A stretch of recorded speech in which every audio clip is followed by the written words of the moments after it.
देशासहित राज्याची अशी अवस्था झाली आहे, सारं गाव मामाचं आणि एक नाही कामाचं. आज केंद्रात व राज्यात 80% पक्ष सत्तेत आहेत, आम्ही सुद्धा सत्तेत आहोत. परंतु 20% सुद्धा लोकांची कामं होत नाहीत. 20% सुद्धा प्रशासन कामं करत नाहीत. प्रशासन आणि शासन एका नाण्याच्या दोन बाजू असतात.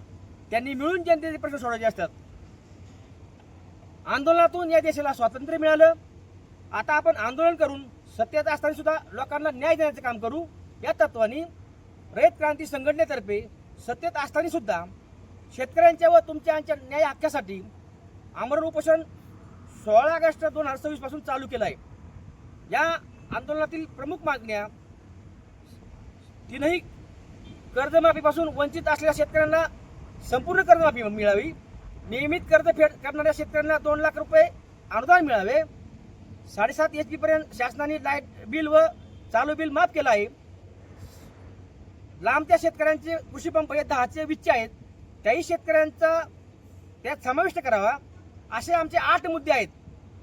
तसेच स्थानिक मुद्द्यापैकी 10 वर्षापासून सिमेंट कंपन्या आमच्या परिसरामध्ये आहेत. 10 वर्ष झालं आम्ही त्यांच्या प्रदूषणाने हैराण झालो आहेत, त्यांच्या अन्यायाने हैराण परेशान झालो आहोत. त्यामुळे त्यांचाही मुद्दा आम्ही या आंदोलनात घेतला आहे. दवाखान्यात माणूस मेला तर बिल माफ व्हावा, जगला तर शासकीय ऑडिट करून बिल मिळावं, सिव्हिल स्कोरची अट रद्द करण्यात यावी. जागतिक मंदीमुळे सगळ्यांची मंदी झाली आहे, त्यामुळं सक्तीची वसुली करू नये, जो देईल त्याचं घ्यावा, अशा प्रकारच्या 8 मागण्या घेऊन आम्ही आज 16 ऑगस्ट 2026 पासून कानगाव येथील विठ्ठल मंदिरामध्ये आमरण उपोषण करणार आहोत. जोपर्यंत सरकार मागण्या मान्य करत नाहीत तोपर्यंत आम्ही लढा चालू ठेवणार आहोत. तुम्ही सत्तेतील सहभागी पक्ष असून देखील तुमच्यावर आंदोलनाची वेळ का आली, काय सांगा? मी आता म्हटल्याप्रमाणे आपण 80% सर्वच सत्तेत आहोत, पण 20% सुद्धा जनतेची कामं होत नाहीत. जनतेच्या कामं होण्यासाठी आम्ही सत्तेत असून सुद्धा आंदोलन करत आहोत व करणार आहोत. पर्यावरण खातं गेली 10 वर्ष तुम्ही म्हणता सत्तेत आम्ही त्यांच्याबरोबर आहेत. पर्यावरण खातंही तुमच्याकडं होतं, स्थानिक प्रशासनही तुमचंच होतं. स्थानिक प्रशासनाने मग तुम्हाला पर्यावरणाची परमिशन देताना तुम्ही हा विचार केला नाही का हे प्रदूषण आपल्या शेतकरी बांधवांना होणार आहे? अगदी बरोबर आहे. स्थानिक एनओसी देताना त्याचा नियमच असा असतो की कायद्याचं उल्लंघन न होता, जनतेला त्रास न होता, लवादाची नियमाचे उल्लंघन न होता, नियमाच्या अटीच्या हमी ठेवून कुठल्याही उद्योगधंद्याला दाखला दिला असतो किंवा परवानगी दिली असते.